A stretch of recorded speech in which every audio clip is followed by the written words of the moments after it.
objectives. What's going on, guys? HBS Connors here, coming back to another gaming commentary, and today is the 7th installment of the story time. And this series is going really good, actually. It's getting decent to good views, so that's doing pretty good for me. And it's getting a few likes every once in a while. But I would definitely appreciate it if y'all left some comments, some feedback about how good the stories are, how bad they are. I don't even care. Leave some likes or dislikes. You know, I just want to know what I can improve and everything like that.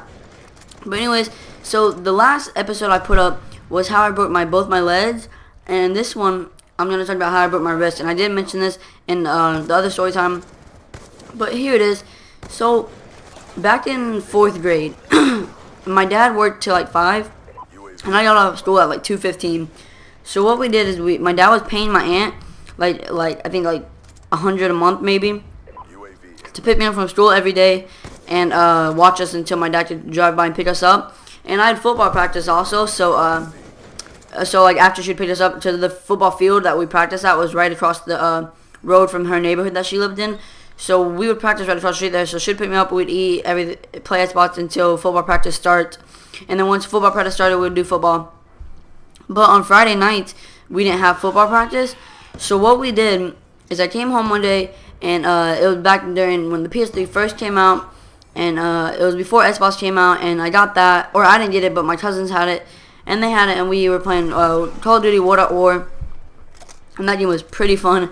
So, yeah, we were playing back on the World at War, and then we were playing Nazi zombies and everything, and then, so she had a trampoline in her backyard, and she lived in one of those neighborhoods where it's like, there's like barely any spaces between the houses, maybe like 10 steps between, but in her backyard, it was pretty big for, you know, a neighborhood like that.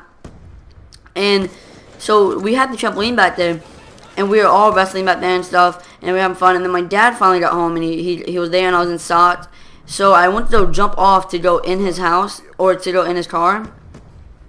And once I did that, I jumped, and then like I landed, but I put my hands flat down, kind of like an animal when he pounces. I put it straight down, like I jumped, and then my foot just slipped and just hit straight back to the behind me, and almost made me do a front flip.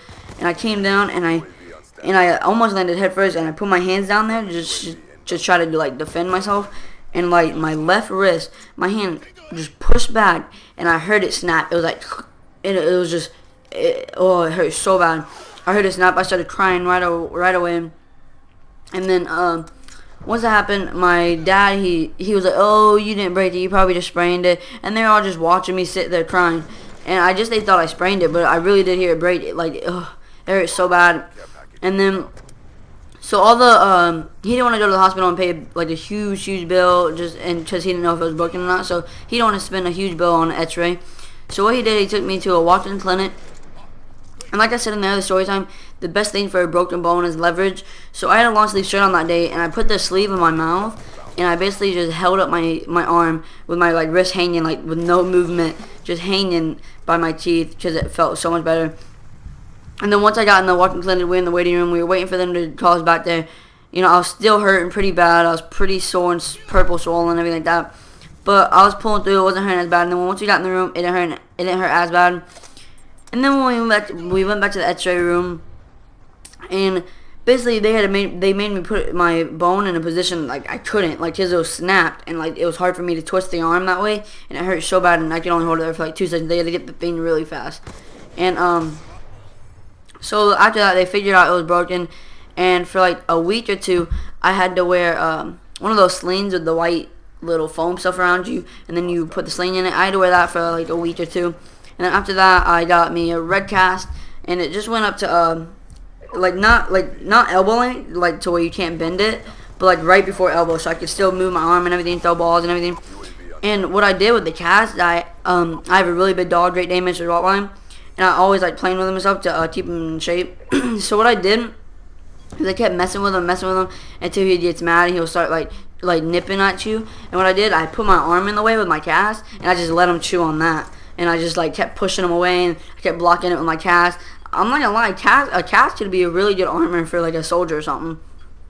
But anyways, guys, I hope you enjoyed this story time, and stay tuned till next time. Peace.